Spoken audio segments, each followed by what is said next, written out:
ಎಲ್ಲರ ಮನೆಯಲ್ಲೂ ಕೂಡ ಇರತಕ್ಕಂತ ಈ ಅರಿಶಿಣ ಆರೋಗ್ಯದ ಸಂಜೀವಿನಿ, ವಿಷಶುದ್ಧಿ ದಿವ್ಯ ಔಷಧಿ ಅಂತ ಹೇಳ್ಬೋದು. ಬಹಳ ಜನರಿಗೆ ವಿಸ್ಮಯಕಾರಿಯಾಗಿ ಕಾರ್ನರಿ ಆರ್ಟರಿ ಬ್ಲಾಕೇಜಸ್ಗಳು ಓಪನ್ ಆಗಿರೋದನ್ನು ನಾವು ಕಂಡಿದ್ದೇವೆ. ಅರಿಶಿಣ ಇದರಲ್ಲಿ ಕರ್ಕ್ಯೂಮಿನ್ ಅಂತಕ್ಕಂಥ ಒಂದು ಅದ್ಭುತವಾಗಿರ್ತಕ್ಕಂಥ ರಾಸಾಯನಿಕ ಅಂಶ ಇದೆ. ಅದು ರಕ್ತ ಶುದ್ಧೀಕರಣವನ್ನು ಕೂಡ ಮಾಡ್ತದೆ. ರಕ್ತ ಹೆಚ್ಚಿಗೆ ಆಗಬೇಕು ಅಂತ ಹೇಳಿದವರು, ಅದಕ್ಕೆ ನನಗೆ ಇದನ್ನ ನೋಡಿದಾಗ ಒಂದು ವಚನ ನೆನಪಾಗುತ್ತೆ. ಶ್ರೀ ಗುರು ಬಸವಲಿಂಗಾಯ ನಮಃ. ಓಂ ನಮಃ ಶಿವಾಯ. ಸರ್ವರಿಗೂ ಭಕ್ತಿಯ ಶರಣಾರ್ಥಿಗಳು. ನಾನು ನಿಮ್ಮ ಯೋಗ ಗುರು ವೈದ್ಯ ಶ್ರೀ ಚನ್ನಬಸವಣ್ಣ, ಶ್ರೀಗಂಗಾ ಯೋಗ ನಿಸರ್ಗ ಚಿಕಿತ್ಸಾ ಹಾಗೂ ಆಯುರ್ವೇದ ಸಂಶೋಧನಾ ಕೇಂದ್ರ, ಆರೋಗ್ಯ ಮಹಾಮನೆ, ಬೆಂಗಳೂರು, ಹುಬ್ಬಳ್ಳಿ, ಧಾರವಾಡದ ಹತ್ತಿರ, ಮುರುಕಟ್ಟಿ. ತಮ್ಮೆಲ್ಲರಿಗೂ ನಮ್ಮ ಯೂಟ್ಯೂಬ್ ಚಾನಲ್ಗೆ ಭಕ್ತಿಯ ಸ್ವಾಗತ. ಆತ್ಮೀಯರೇ, ಇವತ್ತಿನ ಸಂಚಿಕೆಯಲ್ಲಿ ಅರಿಶಿಣ, ಎಲ್ಲರ ಮನೆಯಲ್ಲೂ ಕೂಡ ಇರತಕ್ಕಂಥ ಈ ಅರಿಶಿಣ ಆರೋಗ್ಯದ ಸಂಜೀವಿನಿ, ಶರೀರದ ವಿಷವನ್ನ ಹೊರಹಾಕುವ ಒಂದು ವಿಷಶುದ್ಧಿ ದಿವ್ಯ ಔಷಧಿ ಅಂತ ಹೇಳ್ಬೋದು.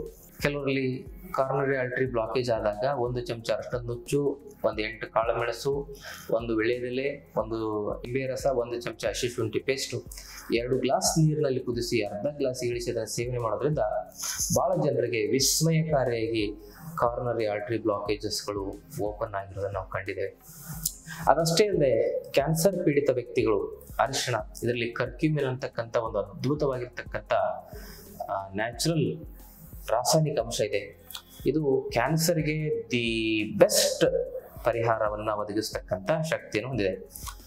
ಅಂಥವ್ರು 1 ಚಮಚ 2 ಚಮಚ ಅರಿಶಿಣದ ನುಚ್ಚನ್ನ, 10 ಕಾಳುಮೆಣಸು, 30 ತುಳಸಿ ಎಲೆ ಮತ್ತು 10 ನಿತ್ಯ ಪುಷ್ಪದ ಹೂವು, 10 ನಿತ್ಯ ಪುಷ್ಪದ ಎಲೆ, ಇವೆಲ್ಲದರ ಸಮ್ಮಿಶ್ರಣದೊಂದಿಗೆ 2 ಲೋಟ ನೀರಿನಲ್ಲಿ ಕುದಿಸಿ ಅದನ್ನು ಅರ್ಧ ಲೋಟಕ್ಕೆ ಖುದ್ದು ರೆಡ್ಯೂಸ್ ಮಾಡಿ ಸೋಸಿ ಅದನ್ನ ಸೇವನೆ ಮಾಡೋದ್ರಿಂದ ಇದು ನ್ಯಾಚುರಲ್ ಆಗಿ ಕ್ಯಾನ್ಸರ್ ಕಾರಕ ಜೀವಕೋಶಗಳನ್ನ ಕರಗಿಸುವ ದಿವ್ಯ ಸಂಜೀವಿನಿ ಔಷಧಿಯಾಗಿ ಕೆಲಸ ಮಾಡ್ತದೆ. ಅದು ರಕ್ತ ಶುದ್ಧೀಕರಣವನ್ನು ಕೂಡ ಮಾಡ್ತದೆ.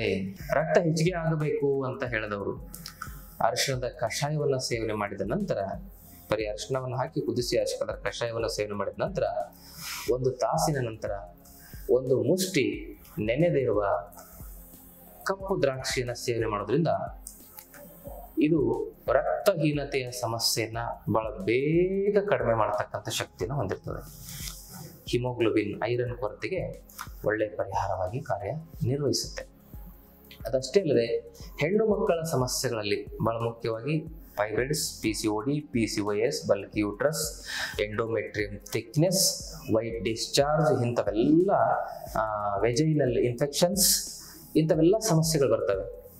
ಇದನ್ನ ಸ್ತ್ರೀಯರ ಸರ್ವ ಸಮಸ್ಯೆಗಳಿಗೆ, ಗರ್ಭಕೋಶದ ಸಮಸ್ಯೆಗಳಿಗೆ ಸಂಜೀವಿನಿ ಔಷಧಿ ಅಂತೇಳಿ ವಾಗ್ಭಟ್ರು ಹೇಳ್ತಾರೆ. ಅದ್ಭುತವಾಗಿರ್ತಕ್ಕಂಥ ಔಷಧಿ ಇದು. ಚರಕ ಮಹರ್ಷಿಗಳು ಕೂಡ ಉಲ್ಲೇಖ ಮಾಡ್ತಾರೆ. ಹಾಗೆ ಇದರ ಕಷಾಯವನ್ನು ನಾವು ಸೇವನೆ ಮಾಡೋದ್ರಿಂದ ಇಂಥವೆಲ್ಲ ಈ ಗರ್ಭಕೋಶದ ಸಮಸ್ಯೆಗಳು ಪ್ರಾರಂಭಿಕ ಹಂತದಲ್ಲಿದ್ದರೆ ಈ ಕಷಾಯದ ಸೇವನೆಯನ್ನ 3 ತಿಂಗಳು ನಿರಂತರ ಮಾಡೋದ್ರಿಂದ ಗುಣಪಡಿಸ್ಕೊಳ್ಬಹುದು. ಅಥವಾ ತುಂಬಾ ವೃದ್ಧಿಯಾಗಿದೆ ಅಂತ ಹೇಳಿದ್ರೆ, ದೋಷಗಳು ದ್ವಂದ್ವದಲ್ಲಿದ್ರೆ, 2 ದೋಷಗಳು ದ್ವಂದ್ವವಾಗಿ ಅದು ವಿಕೋಪಕ್ಕೆ ಹೋಗಿದ್ರೆ ಅಂಥವ್ರು ಆಯುರ್ವೇದದ ಪಂಚಕರ್ಮ ಚಿಕಿತ್ಸೆ, ಆಯುರ್ವೇದದ ಔಷಧಿಗಳನ್ನ ತೆಗೆದುಕೊಳ್ಳೋದ್ರಿಂದ ಗರ್ಭಕೋಶವನ್ನ ತಗಿಸದೆ, ಹಾಗೆ ಮೆನೋಪಾಸಲ್ ಸಿಂಡ್ರೋಮ್ಸ್ ಆಗಿರ್ಬೋದು, ಬೇರೆ ಬೇರೆ ಸಮಸ್ಯೆಗಳಲ್ಲಿ ಗರ್ಭಕೋಶ ಸಮಸ್ಯೆ ಬಂದಾಗ ಗರ್ಭಕೋಶ ತೆಗಿಬೇಕು ಅಂತ ಹೇಳಿರ್ತಾರಲ್ಲ, ಅಂತಹ ಸಂದರ್ಭದಲ್ಲಿ ಗರ್ಭಕೋಶವನ್ನ ತಗ್ಗಿಸದೆ ಉಳಿಸ್ಕೋಬಹುದು. ಒಂದು ಸರಿ ಗರ್ಭಕೋಶ ತೆಗೆದ್ರೆ BP, sugar, arthritis, cholesterol, heart, kidney, liver, ಬ್ರೈನಿಗೆ ಸಂಬಂಧಪಟ್ಟಿರೋ ಸಮಸ್ಯೆಗಳು ಬರ್ತವೆ. ತೆಗೆಸ್ಕೊಂಡಿರೋರು ನೀವು ಕೇಳಿಬೇಕು. 100ಕ್ಕೆ 98% ಜನರ ಗರ್ಭಕೋಶವನ್ನ ಆಪರೇಷನ್ ಮಾಡಿ ತೆಗಿದೇನೆ ನಾವು ಆಯುರ್ವೇದದಿಂದ, ಮನೆಮದ್ದಿನಿಂದ ಉಳಿಸಬಹುದು, ಅದನ್ನ ಸರಿಪಡಿಸಬಹುದು. ಮೊದಲು ಪ್ರಾರಂಭಿಕ ಹಂತದಲ್ಲಿದ್ದರೆ ಅರಿಶಿಣದ ಕಷಾಯ ಕುಡಿದು ನೋಡಿ, ಆಗದಿದ್ದಲ್ಲಿ ಆಯುರ್ವೇದದ ವೈದ್ಯರನ್ನ ನೀವು ಭೇಟಿಯಾಗಿ.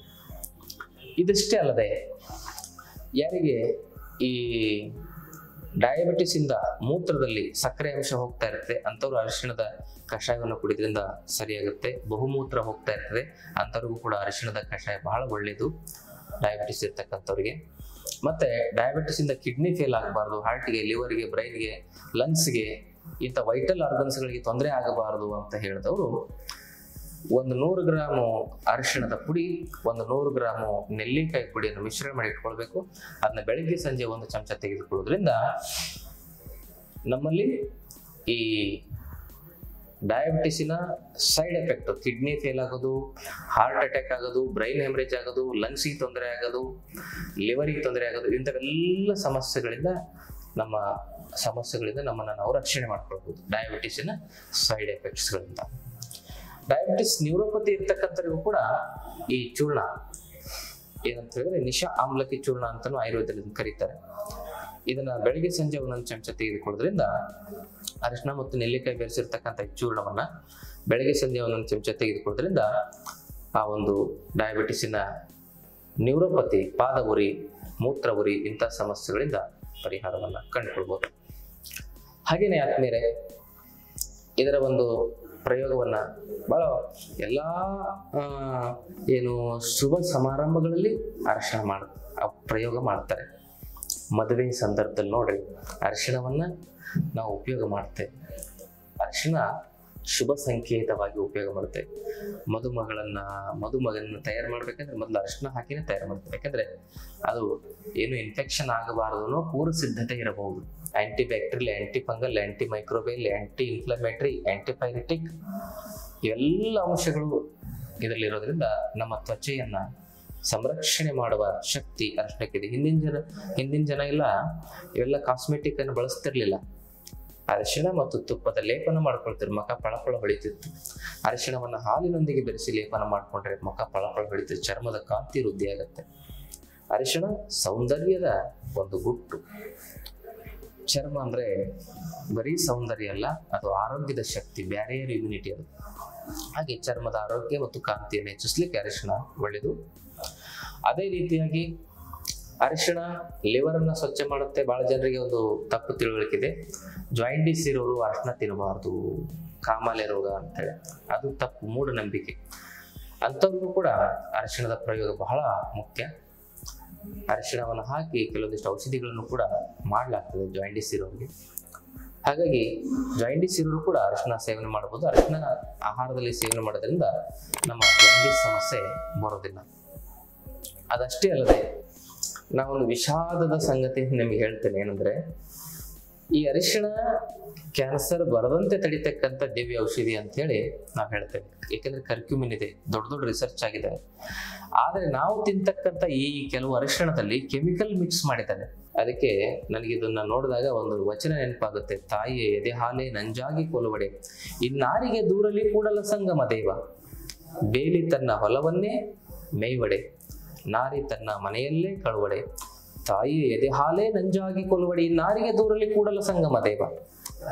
ಎಲ್ಲ ನಾವು ಯಾರಿಗೆ ಹೇಳಬೇಕಾಗಿದೆ, ಏನ್ ಮಾಡ್ಬೇಕಾಗಿದೆ, ಎಂತ ಕೆಟ್ಟ ಪರಿಸ್ಥಿತಿಯಲ್ಲಿ ನಾವಿದ್ದೇವೆ. ಎಲ್ಲ ಕಲಬೆರಕೆ, ಖಾರದ ಪುಡಿಯಲ್ಲಿ ಕಲಬೆರಕೆ, ಅರಿಶಿಣ ಪುಡಿಯಲ್ಲಿ ಕಲಬೆರಕೆ, ಎಣ್ಣೆಯಲ್ಲಿ ಕಲಬೆರಕೆ, ಬೆಲ್ಲದಲ್ಲಿ ಕಲಬೆರಕೆ, ತುಪ್ಪದಲ್ಲಿ ಕಲಬೆರಕೆ, ಎಲ್ಲ ಕಲಬೆರಕೆ ಆಹಾರ ತಿಂದು ತಿಂದು ತಿಂದು ತಿಂದು ರೋಗ. ಅದಕ್ಕಾಗಿ ಮನೆಗೆ ಬೇಕಾಗಿರುವ ಎಲ್ಲ ಇಂಥ ಗೃಹ ಉಪಯೋಗಿ ವಸ್ತುಗಳನ್ನ ನಾವು ನಮ್ಮ ಆಶ್ರಮದಿಂದ ಶುದ್ಧವಾಗಿ ಪರಿಶುದ್ಧವಾಗಿ ಪೂರೈಸುವ ಪ್ರಯತ್ನ ಮಾಡ್ತಾ ಇದ್ದೇವೆ. ಅದಕ್ಕೆ ಶುದ್ಧ ಅರಿಶಿಣ ಪುಡಿಯನ್ನ ನೀವು ಪ್ರಯೋಗ ಮಾಡ್ಬೇಕಂದ್ರೆ ನಮ್ಮ ಆಶ್ರಮದಿಂದ ತರಿಸ್ಕೊಂಡು ತಗೋಬಹುದು. ಪರಿಶುದ್ಧವಾದ ಅರಿಶಿಣ ಪುಡಿ ಸಿಗ್ತದೆ. ಅದನ್ನ ಸರಿಯಾದ ಪಾರಂಪರಿಕ ವಿಧಾನದಿಂದ, ಸರಿಯಾದ ಶಾಸ್ತ್ರಬದ್ಧ ವಿಧಾನದಿಂದ ಪೌಡರ್ ಮಾಡಬೇಕಾಗ್ತದೆ. ಕರೆಕ್ಟ್ ಆಗಿ ಅದನ್ನ ಒಣಗಿಸೋದಾಗಿರ್ಲಿ, ಅದೆಲ್ಲವನ್ನು ತಯಾರು ಮಾಡೋದು ಬಹಳ ಶಾಸ್ತ್ರೀಯ ವಿಧಾನದಲ್ಲಿ ಮಾಡ್ಬೇಕಾಗ್ತದೆ. ಆ ರೀತಿ ಮಾಡಿರುವ ಅರಿಶಿಣ ಪುಡಿ, ಅಪ್ಪಟ ಅರಿಶಿಣ ಪುಡಿ ನಮ್ಮ ಆಶ್ರಮದಲ್ಲಿ ನಿಮಗೆ ಸಿಗ್ತದೆ. ಅದನ್ನ ಬಳಸಿ.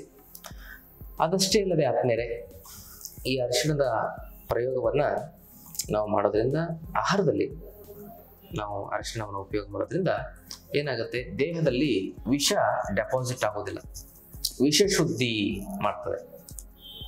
ವಿಷ ಶುದ್ಧಿ ಅಕಸ್ಮಾತ್ ಆಗಿ ಆಹಾರದಲ್ಲಿ ಏನಾದರೂ ಪಾಯ್ಸನಸ್ ಅಂಶ ಇತ್ತು ಅಂತ ಹೇಳಿದ್ರೆ, ಇನ್ಫೆಕ್ಷನ್ ಮಾಡ್ತಕ್ಕಂಥ ಅಂಶ ಇತ್ತು ಅಂದ್ರೆ, ಕ್ರಿಮಿಗಳ ಅಂಶ ಇತ್ತು ಅಂದ್ರೆ ನಾವೇನ್ ಮಾಡ್ಬೇಕು ಅಂದ್ರೆ, ಆಹಾರದ ನಂತರ 1 ತಾಸಿನ ನಂತರ 1 ಗ್ಲಾಸ್ ನೀರಿನಲ್ಲಿ 2-3 ಚಿಟಿಕೆ ಅರಿಶಿಣ ಪುಡಿಯನ್ನು ಹಾಕೊಂಡು ಸೇವನೆ ಮಾಡಿ ರೂಢಿ ಇಟ್ಕೊಳ್ಬೇಕು. ಅಕಸ್ಮಾತ್ ಏನಾದರೂ ವಿಷ ಶರೀರ ಸೇರಿದ್ರೆ, ಯಾಕಂದ್ರೆ ಈಗ ವಿಷನ ತಿಂತಾ ಇದ್ರೆ ನಾವೆಲ್ಲ ಪೆಸ್ಟಿಸೈಡು, ಕ್ರಿಮಿನಾಶಕವನ್ನು ಹಾಕಿರ್ತಕ್ಕಂಥ ತರಕಾರಿ ಎಲ್ಲ ದವಸ ಧಾನ್ಯಗಳು ಅವನೇ ತಿಂತಾ ಇದ್ದೇವಲ್ಲ, ಅದಕ್ಕೆ ವಿಷ ಇದ್ದೇ ಇರ್ತದೆ ಶರೀರದಲ್ಲಿ. ಆ ವಿಷ ಕಿಡ್ನಿಯಲ್ಲಿ ಲಿವರ್ನಲ್ಲಿ ಹೋಗಿ ಸೇರಿಕೊಂಡು fatty liver, kidney failure, heart blockage, varicose vein, brain haemorrhage, cancer ಇಂಥವೆಲ್ಲ ರೋಗಗಳನ್ನು ತರ್ತದೆ. Accumulation of the foreign matters in the body it's a main cause of all disease ಅಂತ ನಾವು ಹೇಳ್ಬೋದು. ಎಲ್ಲ ರೋಗಕ್ಕೂ ಮೂಲ ಕಾರಣ ಟಾಕ್ಸಿಕ್ ಅಂದರೆ ಹೊಲಸು. ಆ ಹೊಲಸನ್ನ ವಿಷವನ್ನ ಶುದ್ಧೀಕರಣ ಮಾಡ್ಲಿಕ್ಕಾಗಿ ನಾವು ಒಂದು ವಾರದಲ್ಲಿ 1-2-3 ಸರಿ ಆದರೂ ಏನು ಮಾಡಬೇಕು, ಬಿಸಿನೀರು ರಾತ್ರಿ ಮಲಗಬೇಕಾದ್ರೆ ಅಥವಾ ಬೆಳಗ್ಗೆ ಎದ್ದಾಗ ಅಥವಾ ಊಟದ ನಂತರ ಬಿಸಿನೀರು 1 ಗ್ಲಾಸು, ಅದರಲ್ಲಿ ಒಂದು 3-4 ಚಿಟಿಕೆ ಅರಿಶಿನ ಪುಡಿಯನ್ನು ಹಾಕೊಂಡು ಸೇವನೆ ಮಾಡೋದು. ಅಥವಾ ಹಾಲಿನಲ್ಲಿ ಶುದ್ಧವಾದ ನಾಟಿ ಹಸುವಿನ ಹಾಲಿದ್ರೆ ಅದರಲ್ಲೂ ಕೂಡ ಒಂದು ಅರ್ಧ ಚಮಚದಷ್ಟು ಅರಿಶಿನ ಪುಡಿಯನ್ನು ಹಾಕೊಂಡು ಸೇವನೆ ಮಾಡೋದು. ಇದು ಶ್ವಾಸಕೋಶಕ್ಕೆ ಶಕ್ತಿಯನ್ನು ಕೊಡ್ತದೆ, ಶ್ವಾಸಕೋಶದ ಸಮಸ್ಯೆಗಳು ತಡೀತದೆ, ಇಮ್ಯುನಿಟಿಯನ್ನು ಸ್ಟ್ರಾಂಗ್ ಮಾಡ್ತದೆ. ಅರಿಶಿನ ಪುಡಿ ಹಾಲನ್ನು ಕುಡಿದ್ರಿಂದ ಅರಿಶಿಣವನ್ನ ಮಿಶ್ರಣ ಮಾಡಿರುವ ಹಾಲು ಅಮೃತ ಸಮಾನ ಅಂತೇಳಿ ಆಯುರ್ವೇದದಲ್ಲಿ ಹೇಳ್ತಾರೆ. ಅದಕ್ಕಾಗಿ ಅದನ್ನ ಸೇವನೆ ಮಾಡೋದ್ರಿಂದ ಇಮ್ಯುನಿಟಿ ಸ್ಟ್ರಾಂಗ್ ಆಗುತ್ತೆ, ಬೋನ್ ಡೆನ್ಸಿಟಿ ಜಾಸ್ತಿ ಆಗುತ್ತೆ, ಜಾಯಿಂಟ್ಸ್ ಪೇನ್ಗಳನ್ನ ಕಡಿಮೆ ಮಾಡ್ಕೊಳ್ಬಹುದು, ನರ ದೌರ್ಬಲ್ಯತೆಯನ್ನು ಕಡಿಮೆ ಮಾಡ್ಕೊಳ್ಬಹುದು, ಇನ್ಸ್ಟಂಟ್ ಎನರ್ಜಿ ಬೂಸ್ಟರ್ ಆಗಿ ಕೆಲಸ ಮಾಡುತ್ತೆ, ಸುಸ್ತು, ನಿಶಕ್ತಿ, ಆಯಾಸವನ್ನು ತಡೆಗಟ್ಟುತ್ತೆ. ಇಷ್ಟು ಒಳ್ಳೆಯ ಒಂದು ಶಕ್ತಿ ಅರಿಶಿಣದ ಹಾಲಿಗಿದೆ. 1 ಚಮಚ ಅಪ್ಪಟ ನಾಟಿ ಹಸುವಿನ ಹಾಲಿನಲ್ಲಿ ಒಂದು ಅರ್ಧ ಚಮಚ ಅರಿಶಿಣವನ್ನು ಸೇರಿಸ್ಬೇಕು. ಎಮ್ಮೆ ಹಾಲು ಬೇಕಾದ್ರೆ ಕುಡೀರಿ, ಆದರೆ ಜರ್ಸಿ ಹಸುವಿನ ಹಾಲನ್ನ ಕುಡಿಲಿಕ್ಕೆ ಹೋಗ್ಬೇಡಿ. ಪ್ಯಾಕೆಟ್ ಹಾಲು ಕೂಡ ಒಳ್ಳೆಯದಲ್ಲ. ಹಾಗೇನೆ ಆದ್ಮೇಲೆ ಅರಿಶಿಣದ ಪ್ರಯೋಗದಿಂದಾಗಿ ಟೋಟಲ್ ನಮ್ಮ ಸೆನ್ಸರಿ ವ್ಯವಸ್ಥೆ ಅಂತ ಏನಿರುತ್ತಲ್ಲ, ಮೋಟಾರ್ ನರ್ವಸ್ ಸಿಸ್ಟಮ್ ಆಗಿರ್ಬೋದು ಹಾಗೂ ಸೆನ್ಸರಿ ನರ್ವಸ್ ಸಿಸ್ಟಮ್ ಆಗಿರ್ಬೋದು, ಇದೆಲ್ಲ ಜಾಗೃತವಾಗಿ ಕೆಲಸ ಮಾಡುತ್ತೆ. ಯಾಕಂದ್ರೆ ಇದು ಕನೆಕ್ಟಿಂಗ್ ಟಿಶ್ಯೂ ಅಂತ ಏನ್ ಹೇಳ್ತಾರಲ್ಲ, ನರ್ವ್ಸ್ ಕನೆಕ್ಷನ್ ಮಾಡ್ತಕ್ಕಂಥ ನರ್ವ್ಸ್ ಏನು ಇಂಪಲ್ಸಸ್ ಅಂತ ಏನ್ ಕರೀತಾರಲ್ಲ, ಅವೆಲ್ಲವನ್ನು ಜಾಗೃತಗೊಳಿಸ್ತದೆ. ಅದಕ್ಕಾಗಿ ನಮ್ಮಲ್ಲಿ ಸೆನ್ಸರಿ ಆರ್ಗನ್ಸ್ಗಳು ಅಂತ ಏನು ಕರೀತೇವೆ, ಇನ್ವ್ಯಾಲೆಂಟ್ರಿ ಆರ್ಗನ್ಸ್ಗಳು ಅಂತ ಏನು ಕರಿತೇವೆ, ಅವೆಲ್ಲವನ್ನು ಕೂಡ ಕ್ರಿಯಾಶೀಲವಾಗಿ ಕೆಲಸ ಮಾಡುವಂತೆ ಅರಿಶಿಣ ಉಪಯೋಗವಾಗಿ ಕೆಲಸ ಮಾಡ್ತದೆ. ಅದಕ್ಕಾಗಿ ನಾವು ಪ್ರತಿನಿತ್ಯ ಆಹಾರದಲ್ಲಿ ಅರಿಶಿಣವನ್ನು ಬಳಸೋದನ್ನು ಕಲಿಬೇಕು. ಅಥವಾ ಅದನ್ನ ನೀರಿಗೆ ಹಾಕೊಂಡು ಸೇವನೆ ಮಾಡಬಹುದು, ಹಾಲಿಗೆ ಹಾಕೊಂಡು ಸೇವನೆ ಮಾಡಬಹುದು. ವಿಶೇಷ ಒಂದು ಸಂದರ್ಭದಲ್ಲಿ ಅದನ್ನ ಕೆಲವಾರು ಚೂರ್ಣಗಳನ್ನ ಅದರ ಜೊತೆಗೆ ಏನೇನು ಮಿಶ್ರಣ ಮಾಡ್ಕೊಂಡು ತೆಗೆದುಕೊಳ್ಬೇಕು ಅಂತ ಹೇಳಿದ್ದೇನೆ, ಆ ರೀತಿ ತೆಗೆದುಕೊಳ್ಬಹುದು. ಕಫ ರೋಗಗಳಿದ್ದವರು ಅರಿಶಿನ ಪುಡಿನ ಅರ್ಧ ಚಮಚ, 1-2 ಚಿಟಿಕೆ ಕಾಳು ಮೆಣಸಿನ ಪುಡಿ, 1 ಅರ್ಧ ಚಮಚ ಜೇನನ್ನು ಹಾಕಿ ಅದನ್ನ ಪ್ರತಿದಿನ ಬೆಳಿಗ್ಗೆ ಸೇವನೆ ಮಾಡೋದ್ರಿಂದ ಕಫಕ್ಕೆ ಸಂಬಂಧಪಟ್ಟಿರೋ ಸಮಸ್ಯೆಗಳನ್ನು ಕೂಡ ನಿವಾರಣೆ ಮಾಡ್ಕೊಳ್ಳಿಕ್ಕೆ ಉಪಯೋಗ ಆಗುತ್ತೆ ಅಂತ ಮಾತನ್ನು ಹೇಳ್ತಾ, ಏನೇ ಆಗಲಿ ಆದ್ಮೇಲೆ ಇದರ ಪ್ರಯೋಗವನ್ನ ಚೂರ್ಣದ ರೂಪದಲ್ಲಿ, ಅದನ್ನ ಮನೆಮದ್ದಿನ ರೂಪದಲ್ಲಿ ಬಳಸಬೇಕಾದ್ರೆ 1-3 ತಿಂಗಳು ಬಳಸ್ಬೋದು. ನಿರಂತರವಾಗಿ ಅಡಿಗೆಗೆ ಅಂತೂ ನಿರಂತರ ಬಳಸೋದು ಅತ್ಯಂತ ಉಪಯೋಗಕಾರಿ ಅಂತಕ್ಕಂಥ ಮಾತನ್ನು ಹೇಳ್ತಾ, ಇದರಲ್ಲಿ ಏನಾದರೂ ತಮ್ಮಲ್ಲಿ ಪ್ರಶ್ನೆಗಳಿದ್ರೆ ಕಮೆಂಟ್ ಮೂಲಕ ಪ್ರಶ್ನೆ ಮಾಡ್ಬೋದು ಅಥವಾ ಆಶ್ರಮಕ್ಕೆ ನೇರವಾಗಿ ಸಂಪರ್ಕ ಮಾಡ್ಬೋದು. ಹರಿದ್ರ ಕಾಂಡ ಅಂತ ಬರುತ್ತೆ, ಅದನ್ನ ಹೆಣ್ಣುಮಕ್ಕಳು ಡೆಲಿವರಿ ನಂತರ ತೆಗೆದುಕೊಳ್ಳೇಬೇಕು. ಹರಿದ್ರ ಕಾಂಡ ನಮ್ಮಲ್ಲಿ ಬಹಳ ಒಳ್ಳೆ ರೀತಿಯಲ್ಲಿ ಹರಿದ್ರ ಕಾಂಡ ಮಾಡಿದೆ, ದಯವಿಟ್ಟು ಇದನ್ನ ತೆಗೆದುಕೊಳ್ಬೇಕು ನೀವು. ಇದು ಪ್ರಚಾರಕ್ಕಾಗಿ ಅಲ್ಲ, ತಾಯಿ ಮತ್ತು ಮಗುವಿನ ರಕ್ಷಣೆಗಾಗಿ, ಮುಂದಿನ ಪೀಳಿಗೆಗೆ ಒಂದು ಒಳ್ಳೆಯ ಭವಿಷ್ಯಕ್ಕಾಗಿ ಇದನ್ನ ನಿಮಗೆ ಕಳಕಳಿಯ ಮಾತನ್ನು ಹೇಳ್ತಾ ಇದ್ದೀನಿ. ತಾಯಿ ಡೆಲಿವರಿ ಆದ ನಂತರ ಈ ಹರಿದ್ರ ಕಾಂಡವನ್ನ ನಮ್ಮ ಆಶ್ರಮದಲ್ಲಿ ಬಹಳ ಚೆನ್ನಾಗಿ ಸಿಗ್ತದೆ. ಅದನ್ನ ನೀವು ಸೇವನೆ ಮಾಡೋದ್ರಿಂದ ಎದೆ ಹಾಲಿನಲ್ಲಿ ಪರಿಶುದ್ಧತೆ ಇರ್ತದೆ. ಈ ಎದೆಯಲ್ಲಿ ಏನಂತ ಹೇಳಿದ್ರೆ ಬ್ರೆಸ್ಟ್ ಅಲ್ಲಿ ಗಂಟುಗಳಾಗೋದು ನಿಲ್ಲುತ್ತೆ. ಅದಷ್ಟೇ ಅಲ್ಲೇ ಮಗುವಿಗೆ ಕೂಡ ಪದೇ ಇನ್ಫೆಕ್ಷನ್ ಆಗೋದು ಕಡಿಮೆ ಆಗುತ್ತೆ. ಶುದ್ಧವಾಗಿ ಎದೆ ಹಾಲು ಬರ್ತದೆ, ಮಗುವಿನ ಆರೋಗ್ಯನೂ ಚೆನ್ನಾಗಿರುತ್ತೆ, ತಾಯಿಯ ಹಾಲು ಆರೋಗ್ಯನೂ ಕೂಡ ಚೆನ್ನಾಗಿರುತ್ತೆ. ಹಾಗೂ ಗರ್ಭಕೋಶದಲ್ಲಿ ಏನೇ ಇನ್ಫೆಕ್ಷನ್ ಇದ್ರೂ ಕೂಡ ಡೆಲಿವರಿ ಆದ ನಂತರ ಅದು ಕೂಡ ಶುದ್ಧವಾಗ್ಲಿಕ್ಕೆ ಹರಿದ್ರ ಕಾಂಡ ಉಪಯುಕ್ತವಾಗುತ್ತೆ ಅಂತಕ್ಕಂಥ ಮಾತನ್ನು ಹೇಳ್ತಾ, ವಿಡಿಯೋನ ಎಲ್ಲರಿಗೂ ಶೇರ್ ಮಾಡಿ, ಚಾನಲ್ನ ಸಬ್ಸ್ಕ್ರೈಬ್ ಮಾಡ್ಕೊಳ್ಳಿ. ಹಾಗೂ ನಮ್ಮ ಆಶ್ರಮದಲ್ಲಿ 5 ದಿನದ ಆರೋಗ್ಯ ಶಿಬಿರ ಇದೆ. ಆಸಕ್ತಿ ಇದ್ದರೆ ಆ ಶಿಬಿರಕ್ಕೆ ಭಾಗವಹಿಸಿ. 5 ದಿನದಲ್ಲಿ ನಿಮ್ಮ ಆರೋಗ್ಯವನ್ನ ಹೇಗೆ ಸುಧಾರಿಸ್ಕೊಳ್ಬೇಕು, ನೆಮ್ಮದಿಯಿಂದ ಹೇಗೆ ಬದುಕಬೇಕು, ಮನೆ ಮದ್ದು, ಆಹಾರ ಪದ್ಧತಿ, ಜೀವನ ಪದ್ಧತಿಯನ್ನ ನಾವು ನಿಮಗೆ ತಿಳಿಸ್ಕೊಡ್ತೇವೆ. ತಮ್ಮೆಲ್ಲರಿಗೂ ಭಕ್ತಿ ಶರಣಾರ್ಥಿ.